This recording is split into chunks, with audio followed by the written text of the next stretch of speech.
Capítulo 28. O julgamento. Enquanto eu olhava, tronos foram colocados em um ancião se assentou.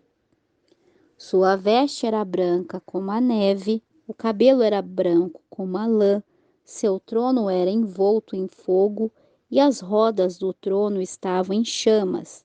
De diante dele saía um rio de fogo. Milhares de milhares o serviam, milhões e milhões estavam diante dele. O tribunal iniciou o julgamento e os livros foram abertos. Foi assim que Daniel viu o grande dia, quando a vida de cada ser humano passará em revista perante o juiz de toda a terra. O ancião de dias é Deus Pai. Ele é a fonte de todos os seres, a origem de toda a lei, e presidirá o julgamento. Santos anjos estarão lá como ministros e testemunhas. Vi alguém semelhante a um filho de homem, vindo com as nuvens dos céus. Ele se aproximou do ancião e foi conduzido à sua presença. Ele recebeu a autoridade, glória e o reino. Todos os povos, nações e homens de todas as línguas o adoraram. Seu domínio é um domínio eterno que não acabará e seu reino jamais será destruído. A vinda de Cristo, descrita aqui, não é sua segunda vinda à terra. Ele foi ao ancião de dias no céu para receber o reino que lhe será dado quando sua obra como mediador terminar. É essa vinda, não seu segundo advento. A terra que aconteceria ao fim das 2.300 tardes e manhãs em 1844. Nosso grande sumo sacerdote entra no lugar santíssimo a fim de realizar sua última obra sacerdotal em nosso lugar. No cerimonial terreno e simbólico, somente aqueles cujos pecados eram transferidos para o santuário participavam do dia da expiação. De igual maneira, na grande expiação final e no juízo investigativo, os únicos casos a ser considerados são os daqueles que professam ser o povo de Deus. O julgamento dos ímpios é uma obra separada que acontecerá em um momento posterior. Deve começar o julgamento pela casa de Deus. Os livros de registro no céu determinaram os vereditos do julgamento. O livro da vida contém o nome daqueles que algum dia ingressaram no serviço de Deus. Jesus disse aos discípulos: Alegrem-se, porque seus nomes estão escritos nos céus. Paulo disse sobre os seus cooperadores: Os seus nomes estão no livro da vida. Daniel declarou que o povo de Deus seria livrado, todo aquele cujo nome está escrito no livro. João, o revelador, afirmou que somente aqueles cujos nomes estão escritos no livro da vida do Cordeiro entrarão na cidade de Deus. E um livro como o memorial de Deus registra os bons atos daqueles que temiam o Senhor e honravam o seu nome. Toda tentação resistida, todo o mal vencido, toda palavra de piedade expressa, todo ato de sacrifício, todo sofrimento suportado em nome de Cristo é registrado. Registra tu mesmo o meu lamento. Recolhe as minhas lágrimas em teu odre. Acaso não estão anotadas em teu livro? Intenções ocultas. Há também um relatório dos pecados dos homens, pois Deus trará a julgamento tudo o que foi feito, inclusive tudo o que está escondido, seja bom, seja mal. No dia do juízo, os homens haverão de dar conta de toda palavra inútil que tiveram falado, pois por suas palavras vocês serão absolvidos e por suas palavras serão condenados. Portanto, não julguem nada antes da hora devida.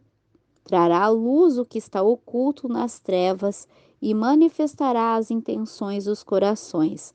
Ao lado de cada nome nos livros do céu estão escritos toda a má palavra, todo ato egoísta, todo dever não cumprido, todo pecado secreto, advertências enviadas pelo céu ou reprovações negligenciadas, momentos desperdiçados, a influência exercida para o bem ou para o mal, assim como seus resultados de vasto alcance, tudo é historiado pelo anjo relator. A norma de julgamento. A lei de Deus é o padrão do julgamento. Tema a Deus e obedeça aos seus mandamentos, porque isso é o essencial para o homem, pois Deus trará a julgamento tudo o que foi feito, inclusive tudo o que está escondido, seja bom, seja mal. Falem e ajam como quem vai ser julgado pela lei da liberdade. Aqueles considerados dignos participarão da ressurreição dos justos. Jesus disse: os que forem considerados dignos de tomar parte na era que há de vir e na ressurreição dos mortos são filhos de Deus. Visto que são filhos da ressurreição, os que fizeram bem sairão da sepultura e ressuscitarão para a vida. Os justos mortos só ressuscitarão depois que forem considerados dignos da ressurreição da vida no julgamento. Logo, não estarão presentes em pessoa quando Deus examinar seus registros e decidir seu caso. Jesus comparecerá como advogado a fim de apresentar seu caso diante de Deus. Se, porém, alguém pecar, temos um intercessor junto ao Pai, Jesus Cristo, o justo, pois Cristo não entrou em santuário feito por homens, uma simples representação do verdadeiro. Ele entrou nos céus para agora se apresentar diante de Deus em vosso favor. Portanto, ele é capaz de salvar definitivamente aqueles que, por meio dele, aproximam-se de Deus, pois vive sempre para interceder por eles. Quando os livros de registro são abertos no juízo, a vida de todos aqueles que creram em Jesus passa em revista diante de Deus, começando com aqueles que viveram primeiro na terra. Nosso advogado apresenta o caso de uma geração após a outra. Cada nome é mencionado, cada caso investigado. Alguns nomes são aceitos, outros rejeitados. Quando alguém tem pecados que permanecem nos livros de registro sem arrependimento e sem perdão, seu nome é apagado do livro da vida. O Senhor declarou a Moisés: riscarei do meu livro todo aquele que pecar contra mim. Todos os que se arrependeram de verdade e pela fé reivindicaram o sangue de Cristo como seu sacrifício expiatório, receberam perdão, o qual foi registrado no livro do céu. Como se tornaram participantes da justiça de Cristo e seu caráter foi achado em harmonia com a lei de Deus, seus pecados serão apagados e eles serão considerados dignos da vida eterna. O Senhor declara: sou eu mesmo, aquele que apaga suas transgressões por amor de mim e que não se lembra mais de seus pecados. O vencedor será igualmente vestido de branco. Jamais apagarei o seu nome do livro da vida, mas o reconhecerei diante do meu Pai e dos seus anjos. Quem, pois, me confessar diante dos homens, eu também o confessarei diante do meu Pai que não está nos céus. Mas aquele que me negar diante dos homens, eu também o negarei diante do meu Pai que estais nos céus. Jesus, o intercessor divino, pede que todos os que venceram pela fé em seu sangue sejam restaurados ao seu lar edênico e coroados como herdeiros com ele ao antigo domínio. Cristo hoje roga que o plano de Deus na criação seja colocado em prática como se nunca houvesse caído. Ele pede não só perdão e justificação por seu povo, mas uma parte em sua glória e um assento com ele em seu trono. Enquanto Jesus suplica pelos objetos de sua graça, Satanás os acusa diante de Deus. Ele aponta para o registro da vida deles, seus defeitos de caráter, suas desemelhanças com Cristo e todos os pecados que os tentou a cometer. Por causa disso, os reclamam como súditos seus. Jesus não ignora seus pecados, mas mostra seu arrependimento e sua fé, suplicando perdão por eles. Levanta as mãos feridas diante do Pai e diz: Eu os gravei na palma de minha mão. Os sacrifícios que agradam a Deus são um espírito quebrantado, um coração quebrantado e contrito, ó Deus, não desprezarás. A repreensão para o acusador, ele diz: O Senhor o repreenda, Satanás, o Senhor que escolheu Jerusalém, o repreenda. Este homem não parece um tição tirado do fogo? Cristo revestirá seus fiéis com a própria justiça, a fim de apresentá-los ao seu Pai como igreja gloriosa, sem mancha, sem ruga ou coisa semelhante. É assim que experimentarão o cumprimento completo da promessa da nova aliança. Eu lhe perdoarei a maldade e não me lembrarei mais dos seus pecados. Naqueles dias, naquela época, declara o Senhor, se procurará pela iniquidade de Israel, mas nada será achado, pelos pecados de Judá, mas nenhum será encontrado.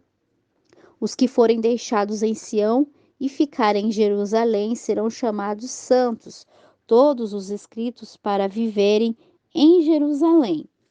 A purificação, a obra do juízo investigativo e a apagamento dos pecados acontecerá antes da segunda vinda de Jesus, no cerimonial simbólico. O sumo sacerdote saia e abençoava a congregação da mesma maneira quando seu trabalho como mediador terminar. Cristo aparecerá sem pecado aos que o aguardam para a salvação. Ao remover os pecados do santuário, o sacerdote os confessava sobre a cabeça do bode emissário. Cristo colocará todos esses pecados sobre Satanás, o investigador do pecado. O bode emissário era mandado embora para um lugar solitário, Satanás carregando a culpa dos pecados que ele levou o povo de Deus a cometer. Será confinado à ruína da terra por 1000 anos e então sofrerá a pena do fogo que destruirá os ímpios. Dessa maneira, o plano da redenção será concluído quando o pecado finalmente for erradicado. No tempo certo. No momento designado, o fim das 2300 tardes e manhãs, em 1844, a obra de investigação e apagamento dos pecados começou e continua hoje. Pecados dos quais não nos arrependemos e que não abandonamos não serão apagados dos livros de registros. Anjos de Deus testemunham cada pecado e o registram. Podemos negar nosso pecado, escondê-lo do pai, da mãe, da esposa, dos filhos e de amigos, mas ele permanece completamente exposto diante do céu. Deus não se deixa enganar por aparências. Ele não erra. Os corruptos de coração podem até enganar os outros, mas o Senhor lê a vida interior. Que pensamento solene! O conquistador mais poderoso da terra não é capaz de remover o registro de um único dia. Nossos atos, nossas palavras e até mesmo nossas intenções ocultas, embora por nós esquecidos, darão seu testemunho para justificar ou condenar. O juízo examinará o uso que fizemos de cada talento, como empregamos nosso tempo, nossos textos, nossa voz, nosso dinheiro, nossa influência, o que fizemos por Cristo na pessoa do pobre, do aflito, do órfão ou da viúva, o que fizemos com a luz e a verdade que Deus nos concedeu, somente o amor demonstrado por nossos atos é considerado genuíno. À vista do céu, apenas o amor concede valor a qualquer ato. O egoísmo é desmascarado. O egoísmo oculto é revelado no livro do céu. Quantas vezes as pessoas têm dado a Satanás o tempo, os pensamentos e a força que pertencem a Cristo? Professos seguidores de Cristo são absorvidos pela busca por bens mundanos ou por desfrutar prazeres terrenos, sacrificam dinheiro, tempo e força por ostentação e condescendência pessoal, dedicando poucos momentos à oração, ao exame das Escrituras e à confissão dos pecados. Satanás inventa inúmeros esquemas para ocupar nossa mente. O arquieganador odeia as grandes verdades que chamam a atenção para o sacrifício expiatório e o mediador todo-poderoso. Para Satanás, tudo gira em torno de afastar Jesus da mente do ser humano. Aqueles que desejam compartilhar os benefícios da meditação do Salvador por nós não deveriam permitir que nada interferisse em seu dever de desenvolver a santidade no temor do Senhor, em vez de dedicar horas preciosas aos prazeres e à obtenção de dinheiro, deveriam devotar tempo ao estudo da palavra da verdade em atitude de oração, deveriam entender com clareza o santuário e o juízo investigativo. Todos necessitam conhecer a posição e a obra de nosso grande sumo sacerdote, do contrário, será impossível exercer a fé tão essencial para este tempo. O santuário no céu é o centro da obra de Cristo em prol da humanidade. Ele diz respeito a todas as pessoas que vivem na terra, abre o plano da redenção diante de nossos olhos, trazendo-nos para mais perto do conflito entre a justiça e o pecado. A intercessão. A intercessão de Cristo por nós no santuário do alto é tão essencial para o plano da salvação quanto foi sua morte na cruz. Por meio de sua morte, ele começou a obra que ascendeu para completar no céu. Devemos entrar pela fé no santuário onde Jesus nos precedeu, entrou em nosso lugar. Ali a luz da cruz se reflete. Ali adquirimos uma visão mais clara dos mistérios da redenção. Quem esconde os seus pecados não prospera, mas quem os confessa e os abandona encontra misericórdia. Se aqueles que dão desculpas para suas falhas pudessem ver como Satanás zomba de Cristo com o seu comportamento, confessariam os seus pecados e os deixariam de lado. Por meio dos defeitos de caráter, Satanás trabalha para obter controle de toda a mente. O inimigo sabe que se acariciarmos qualquer um de nossos defeitos, ele terá sucesso. Por isso, busca constantemente enganar os seguidores de Cristo com a mentira fatal de que é impossível vencê-los. Mas Jesus declarou a todos os seus seguidores: minha graça é suficiente a você. O meu jugo é suave e o meu fardo é leve. Ninguém deve pensar que seus defeitos de caráter são incuráveis. Deus dará fé e graça para superá-los. Vivemos hoje no grande dia da expiação. Enquanto o sumo sacerdote fazia expiação por Israel, todos tinham a obrigação de afligir a alma em arrependimento pelo pecado. De igual maneira, todos que desejam que seu nome seja mantido no livro da vida, deve afligir a própria alma diante de Deus em arrependimento verdadeiro. Deve haver sondagem profunda e fiel do coração. O espírito frívolo, com o qual muitos condescendem, deve ser posto de lado. Há uma batalha ferrenha à frente de todos aqueles que desejam subjugar as tendências, mas que tentam controlar a vida. Todos precisam ser encontrados sem mancha, nem ruga ou coisa semelhante. Nessa época, acima de todas as outras, é importante que todas as pessoas atentem para o conselho do Salvador. Fiquem atentos. Vigiem. Vocês não sabem quando virá esse tempo. O destino de todos é decidido. O tempo da graça finalizará pouco tempo antes de o Senhor aparecer nas nuvens do céu.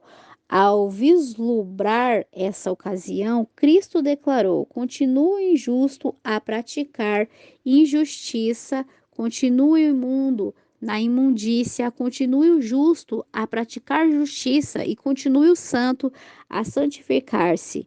Eis que venho em breve. A minha recompensa está comigo e eu retribuirei a cada um de acordo com o que fez.